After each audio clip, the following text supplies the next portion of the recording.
party. She's a major force in American politics. Side by side with Barack Obama and you, or will they go independently? My guess is all three. My guess is we'll occasionally be side by side with me, with Barack, and I imagine independently as well. As you know, earlier in the campaign, Barack Obama said that he would be willing to appear in town halls, a proposition put forth by John McCain, go around the country, appear 2 or 3 times a week in different venues.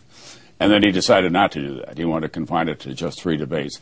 Those numbers that we just referred to, 38 million people watching Senator Obama, 39 million watching McCain, 38 million watching Governor Palin the other night. That is an indication this country is really tuned in a way that I can't remember maybe since 1968. Why not have town halls? Why not have Senator Obama go head-to-head with John McCain across the country?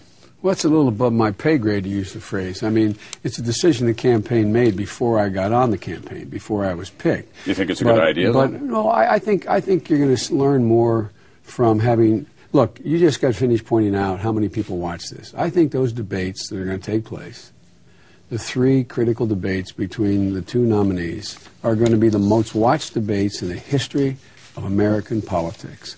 And I think people are going to get everything they need out of those debates, plus they're going to have an opportunity to, look, another reason why, in my view, I can't speak for the campaign because I haven't gotten into it, I mean, I just got on the ticket, is that, you know, we have a different focus. For example, I'm heading to Montana. We think we can win Montana. Now, they'd like very much to not spend a lot of time in Montana and Virginia and another 12 states or so that were Republican states. We think we can compete in and win. And so when you decide on doing, a campaign, a town hall, every week, what you do, you significantly constrain your ability to get to places where Democratic candidates haven't spent much time before. Let's talk about some issues. Let's begin with Iraq, if we can. Yeah.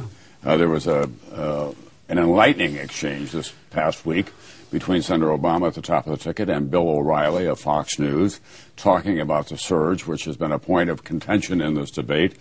Bill O'Reilly said, "Why can't you acknowledge that the surge was a success?" Let's pick up some of that exchange and just listen to it and have you react to it. Sure. Bill, what I've said is, I've already said it succeeded beyond our wildest dreams. So why can't you just say I was right in the beginning and I was wrong about the surge? Because there's an underlying problem with what we've done. We have reduced the violence. Yeah. But the Iraqis still haven't taken responsibility. And we still don't have the kind of political reconciliation. He is talking about political reconciliation, but he also said that it has exceeded beyond anyone's expectations. Here you were just 1 year ago on Meet the Press. This was your take on the surge at that time. So let's listen to that, Senator. I mean, the truth of the matter is this administration's policy and the surge are a failure, you said, and that the surge, which was supposed to stop sectarian violence, and long enough to give political reconciliation, there has been no political reconciliation. Then you went on to say earlier in the year, General Petraeus believes that it is a good idea, the surge. He may be the only one who believes that. Virtually no one else believes it's a good idea. Well, at the time, John McCain did, and all the indications are the surge has worked up to a point. It's not a victory, as Senator Lindsey Graham said the other night. Or John McCain said. Or John McCain said. But the conditions are in place. In Anbar province, where you have been, where there had been so much difficulty, the Iraqis now have taken over that province. We have brigades that have Sunnis and Shia serving side by side. Not many. Fighting the terrorists. But it's a process, and it's beginning, and the surge made that possible, did it not? No. The surge helped make that process. What made it possible in Anbar province is they did what I had suggested 2.5 years ago, gave local control. They turned over and they said to the Sunnis in Anbar province, we promise you, don't worry, you're not going to have any Shia in here. There's going to be no national forces in here. We're going to train your forces to help you fight al-Qaeda. And what you had was the awakening. The awakening was not an awakening by us. It was an awakening of the Sunnis in Anbar province willing to fight. Cooperating with the Shiite. Cooperating with, no, they weren't cooperating with the Shiite. They didn't cooperate with the Shiite. Once the awakening got underway. No, they didn't cooperate with the Shiites. It's a big problem, Tom.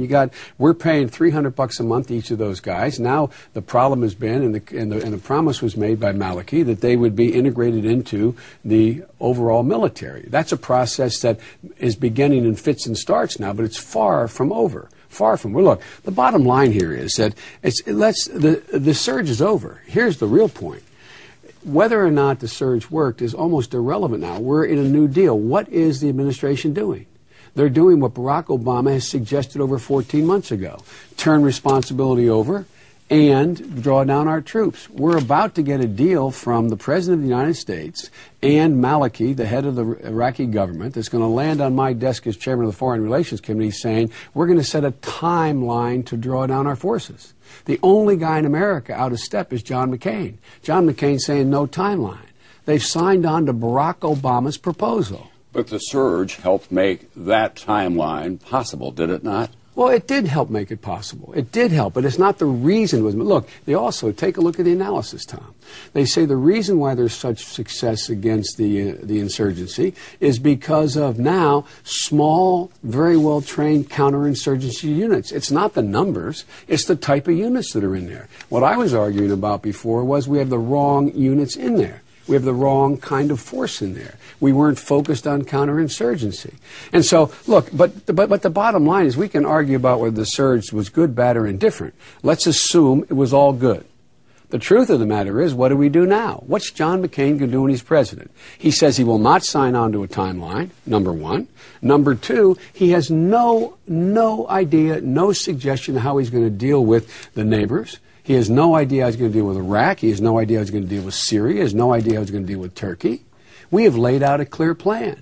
But 2 years ago, you were the principal author, along with Les Gelb of the Council of Foreign Relations, of an entirely different kind of plan. You were promoting heavily the idea of a confederation or a partition. That's exactly not a partition. You guys keep saying that. It was never a partition. We'll make it a confederation. Yeah, that's what it was. But in terms of real political terms, it would quickly become a partition. Not true. Absolutely, positively You think that the Kurds in the north and the Sunnis and the Shia would just say, "Oh, we can all get together across lines without having a prescription." No, that wasn't it. There was a central government that had power, but there was more power given to the localities like exist right now. Tom, tell me, what's changed up among the Kurds? You still cannot, under the Iraqi Constitution, send an Iraqi army up there. You still cannot fly an Iraqi flag up there unless you get permission. Tell me what's happened in Anbar province. There are no Sunnis in Anbar province. Shia in Anbar province. It is de facto exactly what I said. That's what's working. Everything that's working in Iraq has been the bottom-up approach, not a strong central government imposing. And the truth of the matter is, the only way you're going to make this sustain it, the question is, how do we leave a stable Iraq behind?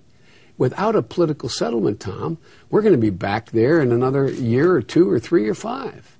But are you encouraged they're moving toward a political settlement? Yes, I am encouraged because they're doing the things I suggested. They're localizing it, Tom. That's why it is moving toward some mild possibility of a resolution.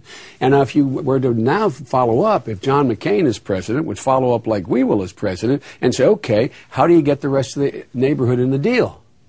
How do you get Iran and Syria to stop supporting specifically the Shia? And this talk about how this has been such a great success. Look where we are now in the Middle East. You now have a Shia-dominated government close to Iran. What's Maliki do? When Ahmadinejad comes, he kisses them on both cheeks and seeks permission. So give me a break about how this is such great political success. We have the bravest soldiers in the world. I said at the time of the surge, if we send in 500,000 troops, we could tamp this down immediately, shut it down, and end all violence. But that would not solve the problem. What do we do when we leave? What's left behind? And that's the hard work, and that requires the region as well. And you don't hear a word from John about that. John McCain. You don't hear a word from Sarah Palin about that. But you do now from the administration. The administration is now signing on to Barack Obama's plan to set a timeline to, not the exact plan, but to set a timeline to draw down American troops. 5 years from now, do you think Iraq will have relative stability and democratic principles in the central